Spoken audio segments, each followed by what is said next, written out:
Hello, hello, New York City Wrestling, February 2023, our second match, our second show of the new era of New York City Wrestling, where we are now a sports entertainment, we are a sports entertainment style company with classic entertainment as our background, not that golden age. And it wasn't chosen by me, it was actually set on us by our owner, Larry Vesey.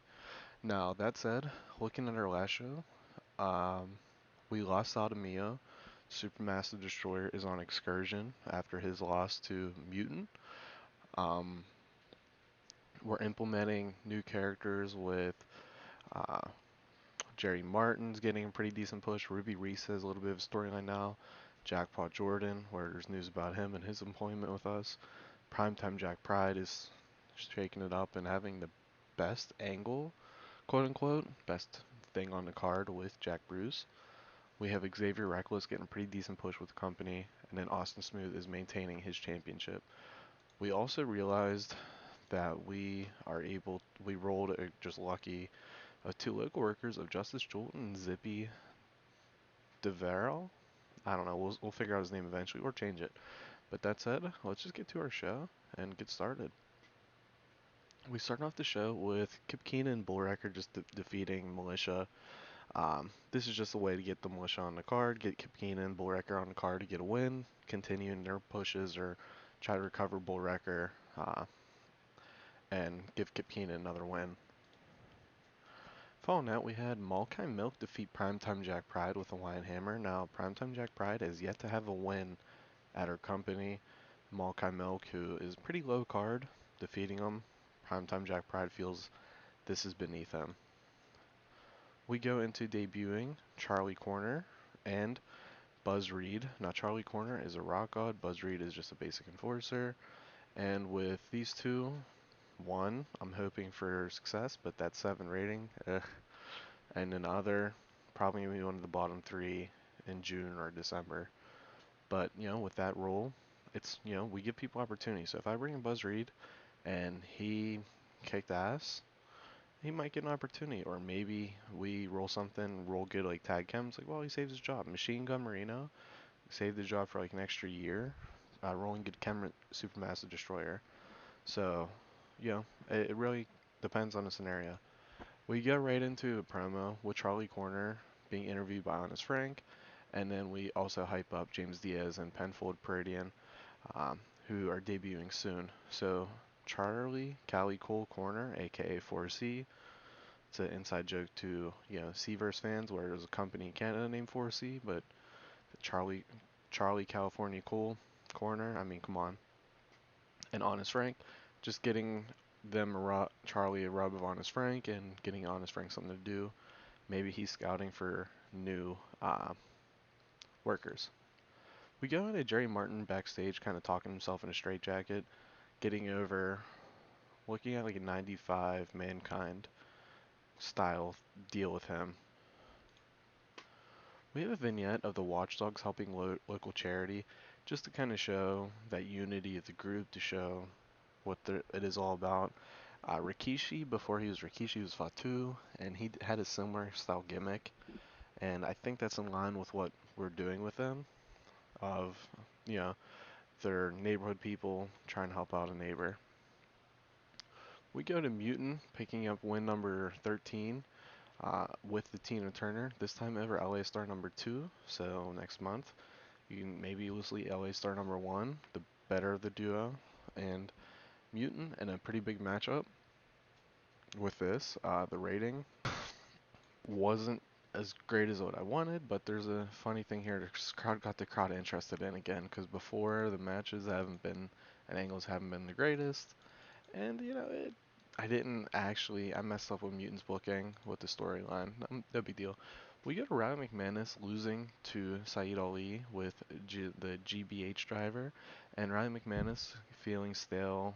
But for me, pretty strong. Probably our top babyface, at least top 2 with Matt Stranger, I'd say, or even LA Stars, I guess I have an argument. But Saeed Ali comes to the company, talking a big game, follows up with a big win over Ryan McManus. We go to Duke Hazard and Bruce Wano just insulting New York, giving them something to do, getting them on the show and getting over those characters. We have debut Sergeant Bubbly West, kind of grill Desert Storm and the Silencer, saying, they're a bunch of losers, pathetic, pitiful, and he has a match next month. We go to Xavier Reckless defeating Jackpot Jordan. Well, Jackpot Jordan recently got signed to CZCW, so with a role, you get signed by another company, one and done here, and he is going to be joining the blacklist and being gone out of the company after the show. We go to him dumping Ruby Reese and quitting New York City Wrestling post match, saying, this company was terrible to him. He just didn't have what it makes. Not burying the company, but kind of saving face and dumping Ruby Reese um, as a way to write him. Now, originally, I this is my concern with having Jackpot Jordan be the boyfriend. So maybe we see her rebound with someone even worse. Uh, that's actually kind of funny to me. So maybe we'll look into that. Following that, we had Matt Stranger is ready to regain his Empire title tonight versus Austin Smooth. Just tells Matt Smaller to watch his back.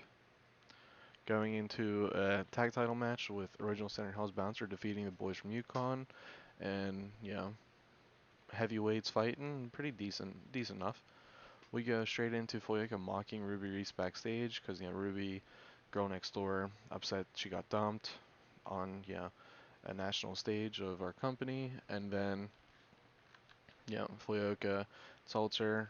Fuyoka gets slapped by Ruby, and Ruby runs away.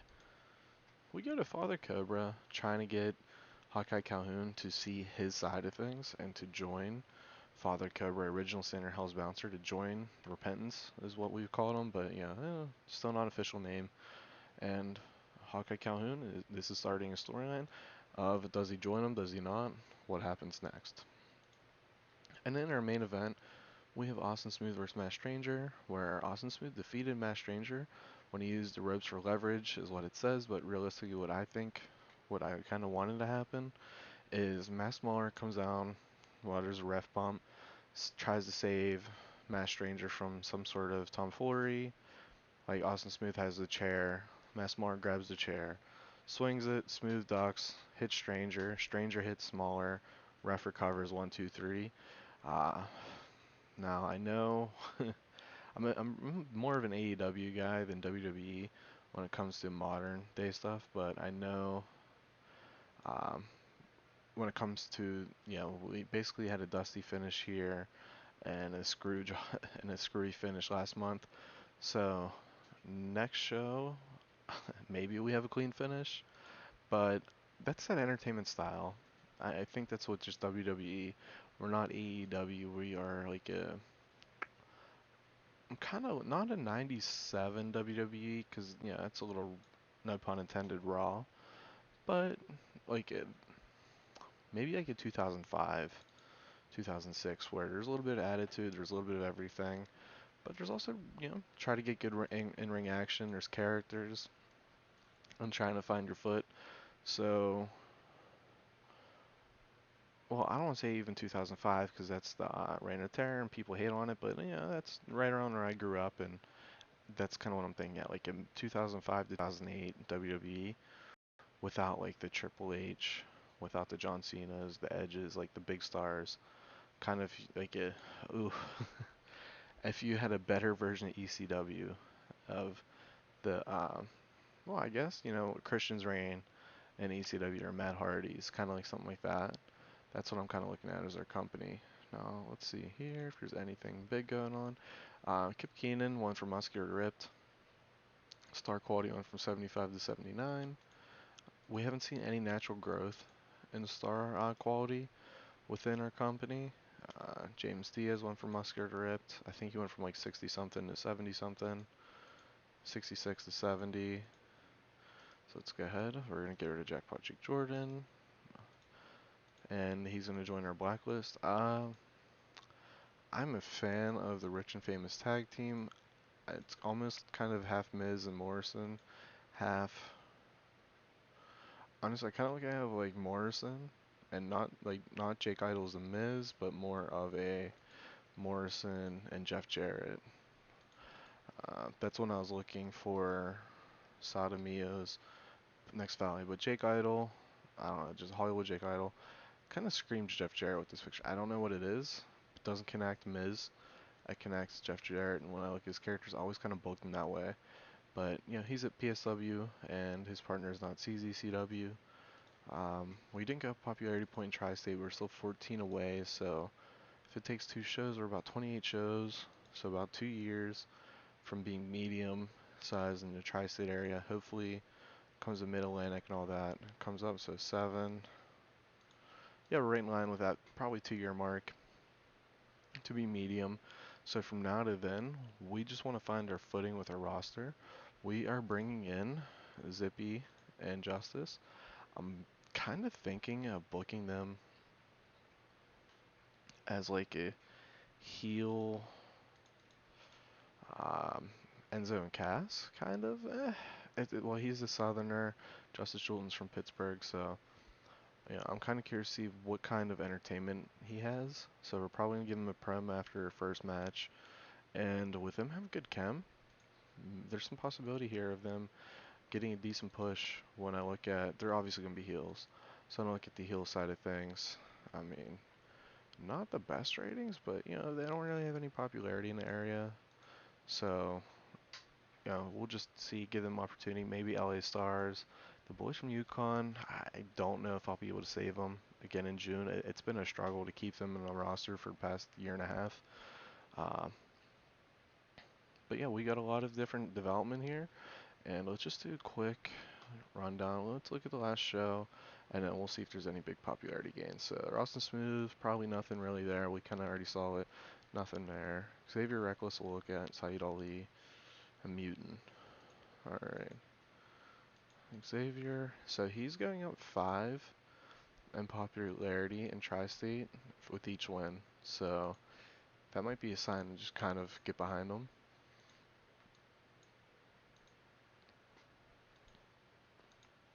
Versus Mutant, it's kind of going up like a 3 with big wins. Um, when he defeated LA Star, and then who was the last one? Not Father Cobra. Oh my God, I'm goldfish memory over here, man. Let me tell you, Saeed Ali. And Saeed Ali, he's gonna be signed soon by somebody. That's just the way it works, I feel like. But that's gonna be it. Let me know what you guys are thinking. I'm not sure with April. Originally, I planned on doing like a second show there, but I don't think yet. I don't think our roster's there. Right now, we're in a phase of trying to build up new faces. Like, I got to do a better job of booking Kip Keenan. I'm ready. The little recording thing. I got to do a better job with, Deaver Arnold. I'm doing really good on Mutant, but I mean, just a Goldberg streak, obviously. Jerry Martin's pretty decent. Prime time's not there yet. We found our lower card, but we need to find the lower card who can grow to the main event, like a Kip Keenan or, well, I guess like a Kip Keenan is really the option. Like a Zippy and Justice, I don't think they're main eventers. So we need to find our next group of main eventers. Uh, we've done really good in replacing, the Tennessee Williams, the Sotomias of the world when it comes to just angles and stuff, but we need that peak level because again, stagnant is a thing where, Tennessee William, when we pull up his stats, you'll see that sometimes it just doesn't want to pull it up. So let's go hit here. I do it the old way. You can just do it this way. What? To view Tennessee William. Okay.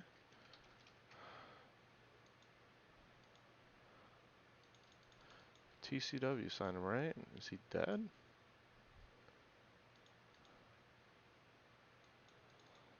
That is weird. This search, I don't know if it's mocked, but I noticed that with the search a lot. Sometimes it just doesn't pull people up. So TCW signed him. What the hell? Did he die?